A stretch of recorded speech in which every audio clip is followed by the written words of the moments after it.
Welcome to the Self-Publishing School podcast. This is the podcast to listen to if you're an aspiring writer or an author who wants to be more successful. On this show, you'll learn how to write and launch a book successfully, all from the top authors and people just like you who are doing it at the highest level. I'm your host, Chandler Bolt, the founder of Self-Publishing School, the author of the book called Published, and the CEO of selfpublishing.com.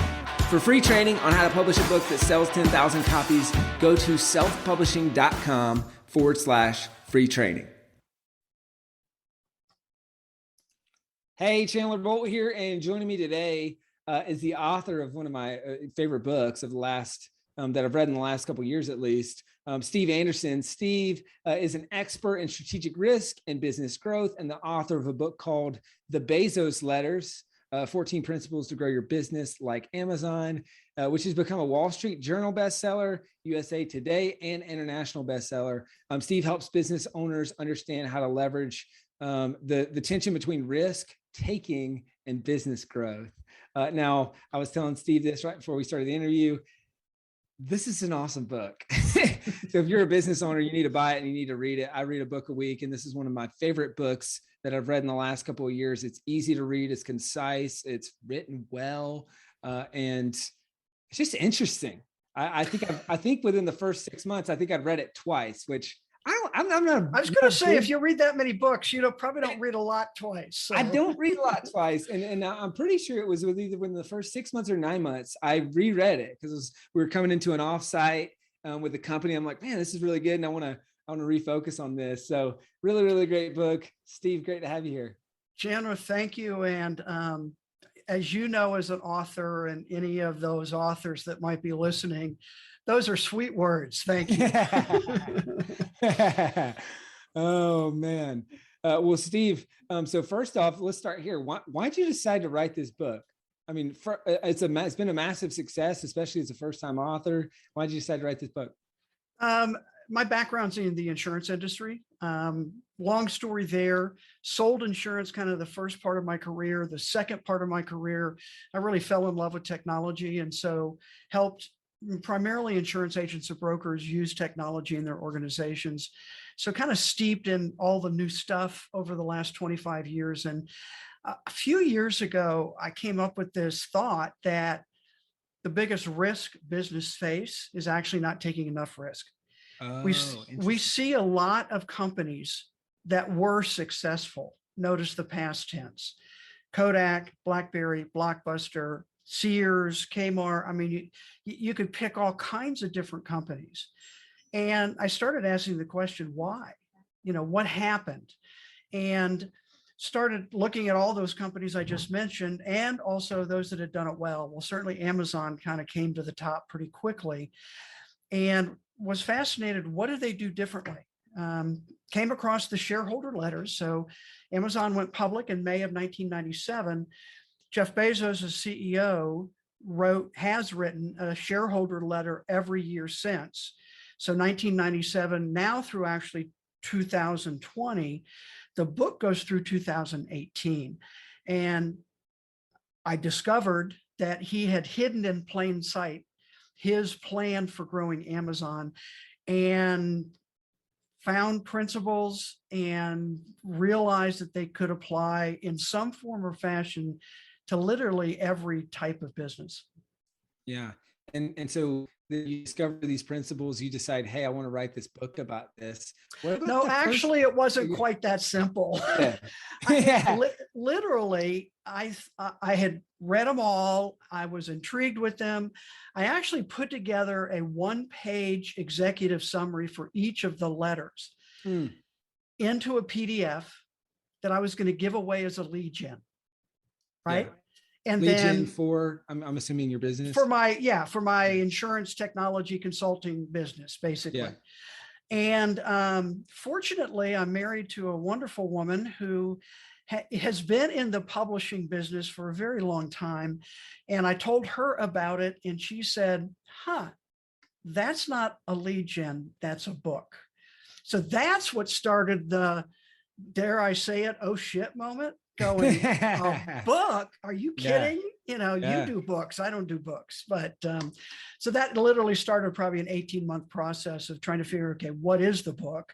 How do we Yeah. put it together and getting it published? It's so funny you mentioned that, Steve. That was my first, my experience with my first book was, and I think sometimes it can de-risk it because I was like, hey, this little PDF that I'll give away for free just to help people, that sort of thing. And so it almost de-risks it. And then that evolved into my first book. How did you make the leap from, all right, lead magnet to all right, I'm actually going to write a full book about this? Well, you know, honestly, the transition, and Kieran works for a hybrid publisher now. And so actually the founder of that company, David Hancock, she talked to him about it. And he was like, oh yeah, this is definitely a book. So I had lots of encouragement to, okay, let's try and figure out what this might look like and how to do it. And Yeah. lots of bumps along the way, by the Yeah. way. So, you know, I guess even, you know, talking to other authors, it's, how do I say it? You know, it's hard and it's worthwhile. Yeah. And there were days where it's like, oh my gosh, how I can't do this. But Yeah. fortunately, I had some good support. Yeah. And so, so you decide to write this book. It turns from kind of a lead magnet into a full book. Were there any thoughts, or so I'm curious if you went through this, and then maybe advice for people who are going through this, if whether you did or whether you're not. I think it would be easy to look at this topic and be like, a book about Jeff Bezos and Amazon already been done. You know, there's the Everything Store, great book. There's, I don't even know how many other books. Was there ever that temptation to say, Oh yes, like, should I do this? Should I yeah. not? And I mean, I certainly researched on Amazon and other places. Okay, what's out there? Certainly Brad Stone's The Everything Store, great book, but it was a history book. It Yeah. wasn't. So I felt like nobody had actually taken the time to look at the letters themselves and figure out, wow, I mean, I really was shocked at how much Bezos talked about kind of their secret sauce at Amazon and tools and how they thought about decision making, all kinds of stuff that we could talk about. And nobody had. I mean, there were, I think, one or two books that had just reproduced the letters. Well, that was sort of my first take on writing the draft. The manuscript was chapter 1, 97, chapter 2, 98, chapter 3, 99.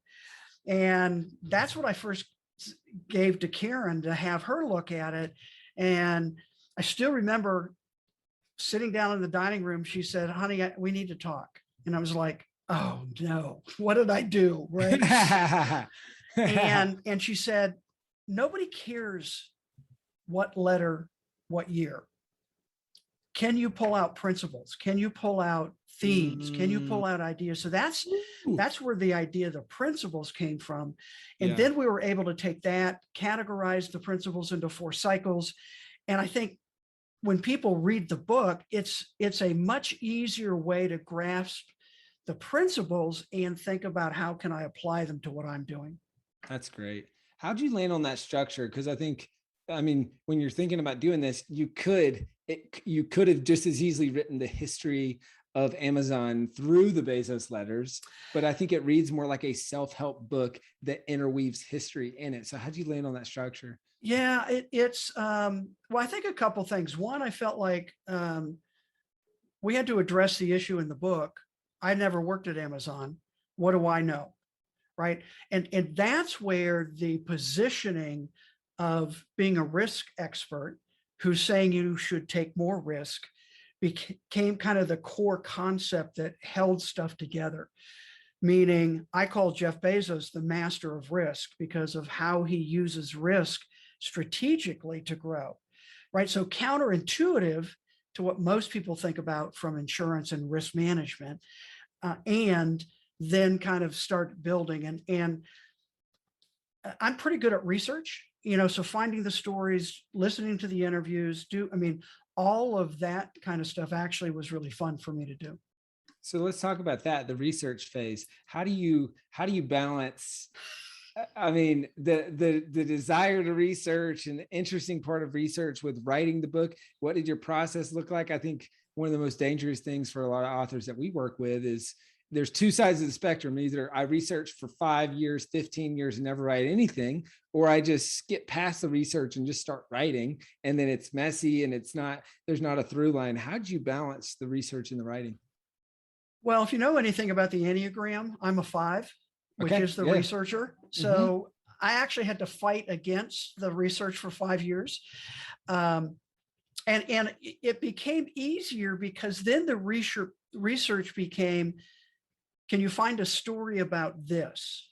Or I need something else that explains this principle. So then I could dive in and do the research, but not get so buried. And frankly, we were on a deadline. We had an agreement, we had a pub date, we didn't have a manuscript. I mean, and so there was just a lot of, I would say, pressure, right, to get something done. And we did, what's the right phrase I want to use? Much to my surprise, and again, Chandler, this just from book strategy, it certainly didn't hurt to have Amazon and Bezos on the cover. Yeah. Right. Just that. And the cover is just so intriguing to me. And actually, I'll tell you, Insider, you and all your friends, I used 99 Designs to do the book cover. No way. I didn't like any of them that my publisher put together. Yeah. And so I put a contest out there, narrowed it, had about 60 some submissions, narrowed it down to about 5 or 6, put it out on social to vote. Right. And by far, this was the biggest voting, and people talk about the cover all the time. Yeah. Oh, it's a great cover. Now, I was going to ask about this later, but I'll just go and ask now. 2 specific questions on the cover. One is it the back of Bezos's head? Because you would have had to have. It's an Adobe photo stock. Got it. And but it certainly looks like it, doesn't it? Bezos's face on the cover. Well, that's really interesting because we even had that question we reproduced in the book, the full 1997 letter and the full 2018 letter. Right. And, we talked a lot did some legal research about copyright of those letters. Well, they're SEC filings, right? So does that put them in the public domain?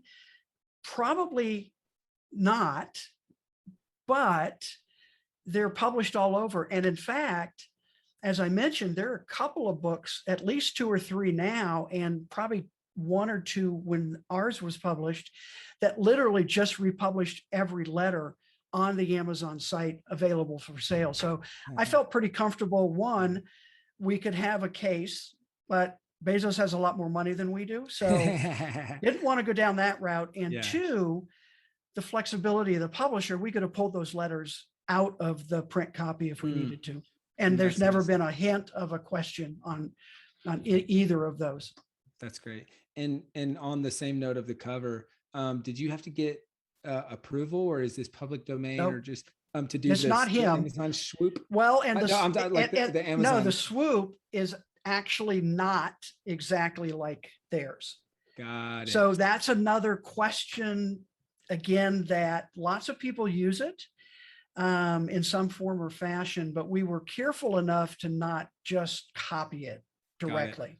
So there are subtle changes. Everybody knows what it is, but and it's not part of the Amazon logo, right? It's a separate item or component to it. Got it.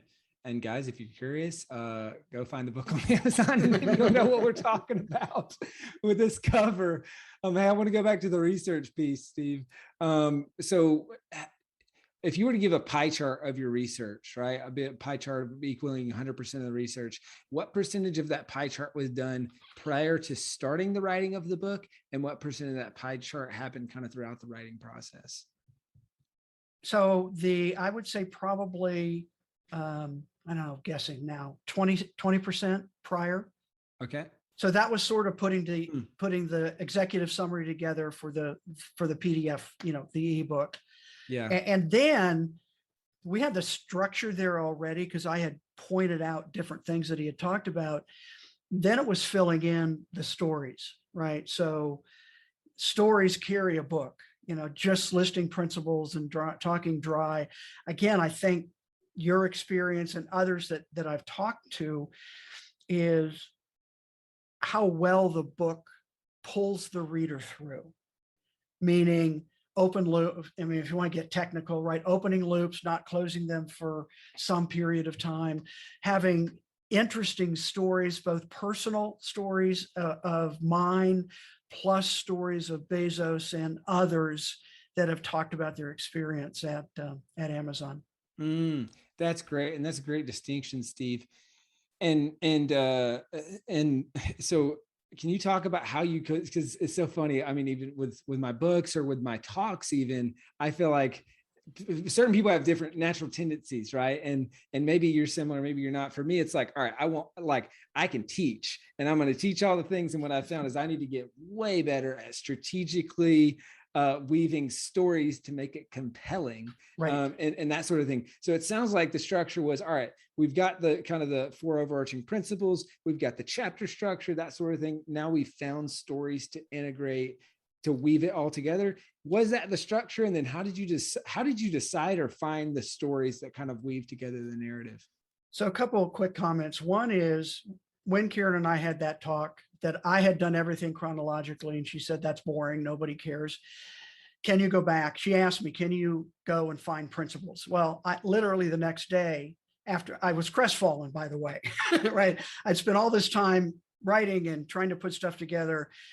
I immediately had 8 principles. We decided to expand that to 14, partly because Amazon has 14 leadership principles. They now have 16, they've added 2, but at the time they had 14. So we sort of mirrored that, but these were growth principles, not leadership principles.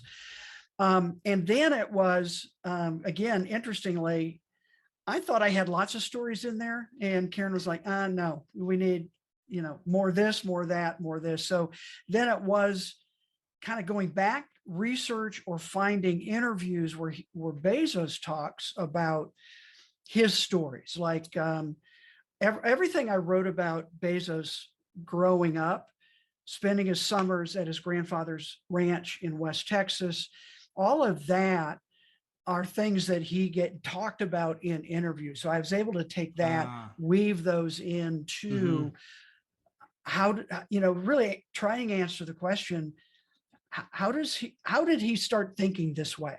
And I think there's a lot in his background that has led him to the mindset that he has. That's good.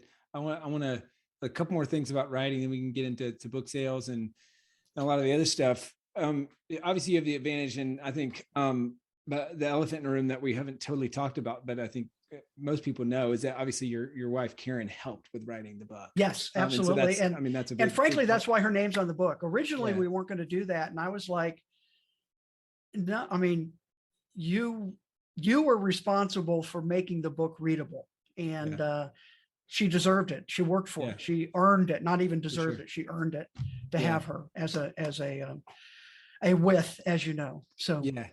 And so I think there's an advantage there, because obviously acquisitions editor Morgan James, she's seen a lot of books, she's worked with a lot of books, that sort of thing. So can you talk to me about, because the punchline is intentionality with your research, right? And that there's a phrase that you said that I thought was a great distinction, was that, I could go out and find a story or find something to illustrate a point. And I think a lot of people, when they think research, they think, let me just learn anything I know on this topic, but how you did some intentional research that formed your hypothesis or the structure of the book. And then there was intentional research either after or during the writing to make the writing more effective. What did that process look like? And how were you intentional with your research kind of throughout the writing piece? I'm not quite sure how to answer that, because it's just part of who I am. I mean, I mean, that's part of why I like technology, is I love learning. And kind of, you mentioned earlier, I think at heart, I'm a teacher. So I kind of had to take, I want to teach you this, to here are some stories to illustrate or help you remember. Because again, people remember stories, they don't remember facts. And, that has become a part of how I operate today. but you're right. It was, during the process was, we need more stories on this topic or this area, go find them. And it was like, um, a treasure hunt, I guess, maybe is how I would say it, to find those stories and weave them in and again, make it interesting. Hey, Chandler Bolt here. I hope you're loving this episode so far. It's time to go from inspiration to implementation.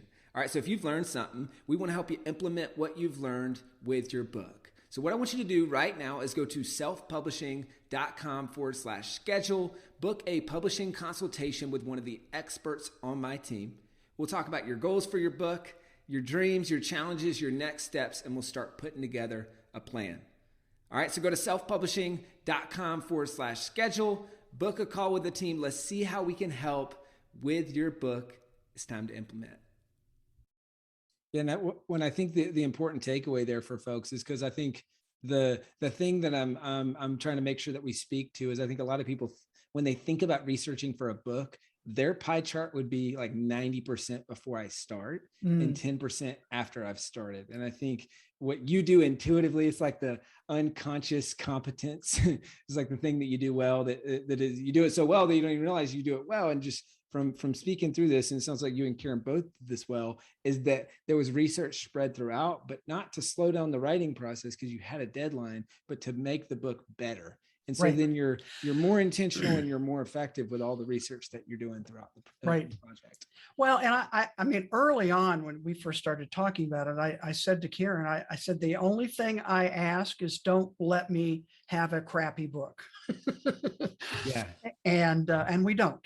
So that I took me a while to say that, but I've got enough feedback now that it's a good book. It's a good book. I agree. Hey, common question we get asked on this topic, Steve, is what am I allowed to say? What am I not allowed to say? Especially when writing about a topic, a company or, something like Amazon or Jeff Bezos. I know this is not legal advice and disclaimer, right? I'm not an attorney and I don't play one on TV. But did you have some general overarching kind of principles, or what counsel did you get with like, oh, you can say this, don't say this, or association stuff like that? Well, and I would say I'm trying to think a lot. I'll say in the book, I'm quoting from other sources. And for me, a key there was footnoting. And we did it in the back of the book, right? Not at the bottom, but having the references for where I'm quoting from, because I was very concerned because I was using so many other people's interviews or YouTube or presentations that Bezos made, et cetera. I wanted to make sure to give due credit everywhere. In fact, I probably overdid it some, but that's a much better place for me to be than being accused of plagiarizing something, calling it my own when it's not. Yeah. And when as a risk guy. And in terms of what to say or not to say, if it's personal opinion or personal, here's what I think, or here's, I can't remember of a question we had in the writing process kind of along those lines in terms of I think for me, the position was making sure I footnoted if I got that information from another source. Got it. Was there anything that your publisher or editor came back with and said, hey, we can't say that? Like, no. Actually, well, I think we might get into this in a minute. I'm trying to think how to start this. We had pushback from one of our foreign rights publishers, and they ended up removing the 1997 and the 2018 letter from their edition of the book because they were concerned about copyright. Yeah, that makes sense. And that was a big international publisher that actually purchased rights for a particular country. Right, that makes sense. But that was really the only time we had a pushback or a question on that. Got it. Shifting into the launch phase, how did you launch this book so well, Steve? And what were maybe 2 or 3 things you did to really be intentional around the launch of the book itself? Well, I think a couple things is because Karen's been around the book publishing business, she understands better than most that the author sells books, not the publisher. Publisher provides distribution, but as an author, if you're not going into this thinking, I am the marketer, if you're thinking your publisher's going to do it, that's a problem, because that doesn't work. From traditional to hybrid to self to whatever model you choose is best for you. So I think that first. Second is we invested money. We had a publicist that, and again, we can talk about whether that was worth it or not, but paid, pretty good money over, trying to think, maybe a 6-month period. Got on some national exposure. Did a couple TV shoots in New York City, which certainly helped. Was it worth it or not? I don't know. That one's really hard to put a number to. But social media, we had a team of people that we brought around us to help us get the word out and keep it out.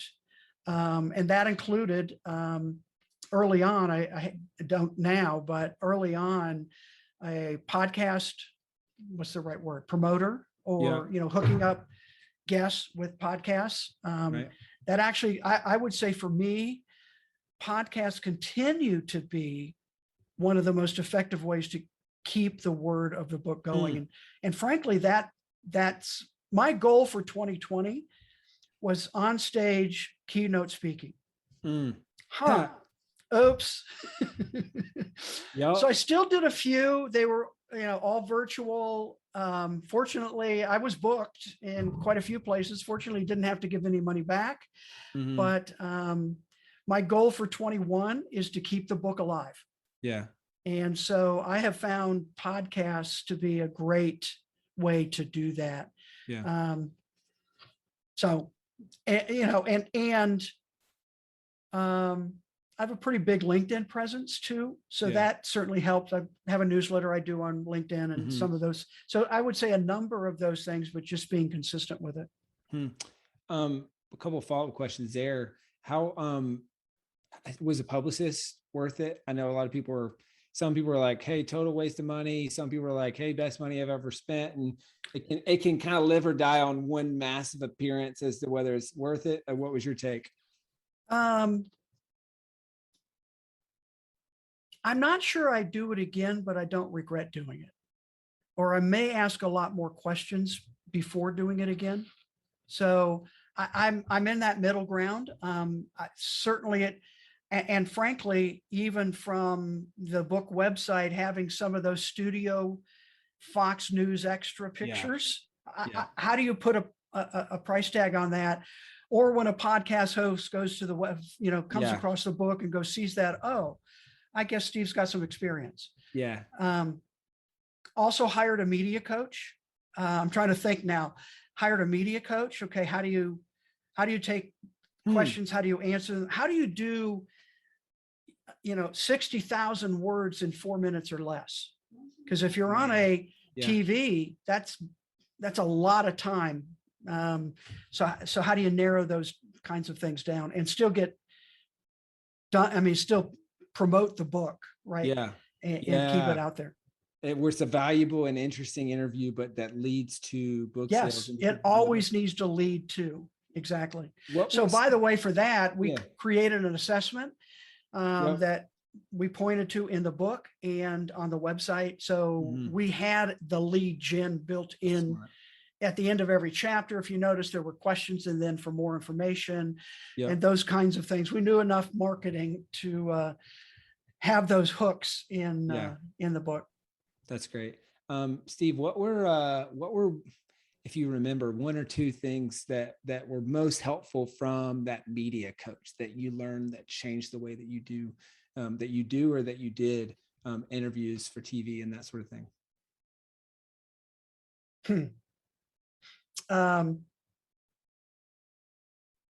Well, one, completely reformatted my website.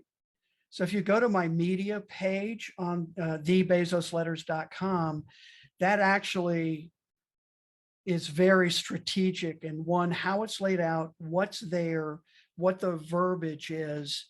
And it was all, I'm thinking of, so I had kind of two coaches. The second one was somebody who produced Oprah's TV show for like 10 years, 12 years. And so how to pitch. Yeah. So I learned cool. from her how to pitch and, again, what to say, what not to say, and bios. So I have 3 different lengths of bio. So what goes in your bio, and a lot of subtle stuff. Yep. But as she honed in, really pounded into me, when a producer who only has a minute or less, this is what they're looking for. And so kind of honing how you present information to catch a producer's eye, basically. Anything that would be helpful for folks that was on kind of that what to say, what not to say list when pitching the media? It's about them and their audience, not about you and your book. It's not about what you want. What is it? Amen. What is it that, how can your book help them?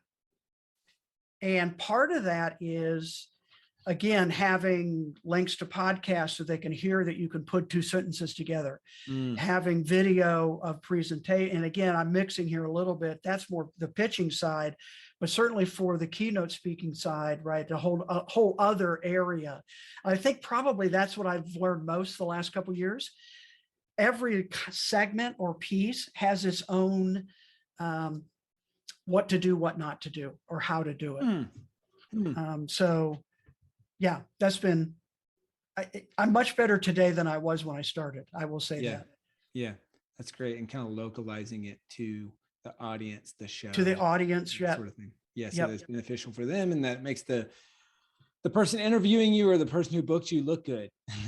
Right, which exactly and achieves their objectives, which I think even just a micro thing. Right before we started this interview, it's like, hey, let's make sure what would be most helpful to chat about.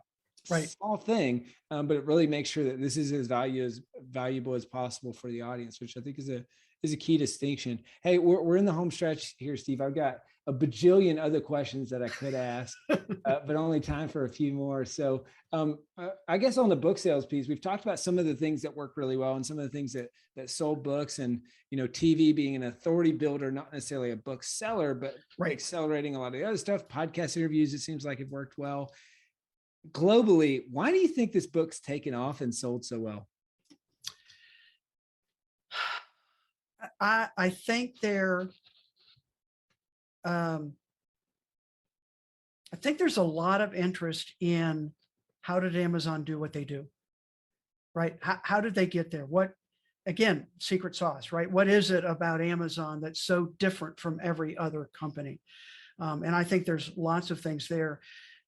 We were surprised really early on. In fact, even before the manuscript was done, we were getting interest from Asian countries about the book. The publisher has a foreign rights editor. That's all they do is foreign rights. And she kept asking, give me a PDF. I don't care. I just need something, right? To get that in. And we were fortunate in that first foreign rights sale was an auction between 5 different publishers in Korea, South Korea. And the winning bid was twice as big as any other foreign right offer that the publisher had ever received. No way. So that was our first indication that, maybe there's something more here than we realize. Yeah. And it's gone on. It's being translated into 18 languages. Wow. And so that's great. I mean, that'll be a great place to wrap up. I got a couple questions on that. International rights, writing the book in different languages. I was going to ask, how did you decide to pursue this and which countries to pursue? Well, but it sounds like people were beating down their door. People were asking for, and, there are foreign rights agents. A lot of times that's not talked about in the self-publishing world as much because it's a little harder to get to because they typically work with either traditional or hybrid publishers. So I don't have any particular insights on how to get one or find one. And I mean, they kept coming to us, do we agree to this? And we split that with our publisher. I, I don't know. I haven't done the numbers. I don't know if I can say this, but we made a lot of money just from foreign rights. So foreign rights basically are more of a traditional publishing model in that you get an advance, and it is against book sales, and maybe we'll get some more. I'm not counting on it. But we've also seen in Japan, in the largest bookstore in Tokyo, somebody sent us a picture of a big, I would say billboard. It's a screen outside the bookstore with our book on it. Wow. In the Japanese edition. So one of the weirdest things ever to do is see your book in another language. That's wild. And fortunately, I mean, we didn't have anything to do with that. They translated it. And in fact, they can choose to use the same cover or not. So I don't know if we can see, but on the back wall there, all of those frames are different book covers from foreign editions. So that's interesting. So it sounds like, and just to kind of recap for folks, so you got foreign right agents. A lot of these approach you. Is it one agent that you're working with, or does each country? So my publisher works with one agent. Got it. And they have sub agents in various countries around the world that they know of. So that's kind of like that network, right? Yeah. That's the network they've built up. That's the value they bring because of those relationships that they've developed that, I would never have access to. Yeah. And so it sounds like typically you would be, if I was trying to do this as a self-published author, or even traditionally published author, which obviously it's harder because I've got to have a critical mass of book sales for this to justify that. But let's just assume that I do. Then I'm going to be working with multiple agents, and those agents might represent one country or a series of countries. So our agent is the only one we worked with directly. They have relationship with the agents in various countries who are, they're, what's the right word? The agent in Turkey or Greece or Italy or right. And they work with and know the publishers there. So there's a couple layers there, which means you split commission a couple of ways, but something's better than nothing. And so you looked at it as, hey, I'm going to make a decent amount of money on all these advances. And if I just make that, that's good. That's money that I would have otherwise had. And that's additional book sales. That's and additional exposure. And, somebody reads the book and wants to hear me speak. Perfect. Yeah. Now, again, last couple of years have kind of put a damper on that, but that was and is the idea of gaining exposure, and all of that adds credibility to the book. So if you or somebody else is looking at, do I pick this book up, be it on Amazon or someplace else, and they see other languages, they were like, there's a credibility that's given to that. That's interesting. How did you decide on which countries to sell the rights into? Was it just kind of, hey, if it's above X monetary threshold? Frankly, early on, it was more kind of the larger dollar amounts. But the smaller the country, the lower they're willing to pay, because again, they're taking the risk on and all the costs, right, of translating and publishing and all of those kinds of things. So it got to the point where something is better than nothing, even if it's not a lot. That makes sense. Man, there's so much to unpack here, Steve. This has been great. Knowing what you know now, Steve, kind of final question that I have: what would be your advice to the Steve from years ago, prior to writing this book, and all the other Steves out there that are thinking about writing a book, or their first book, especially?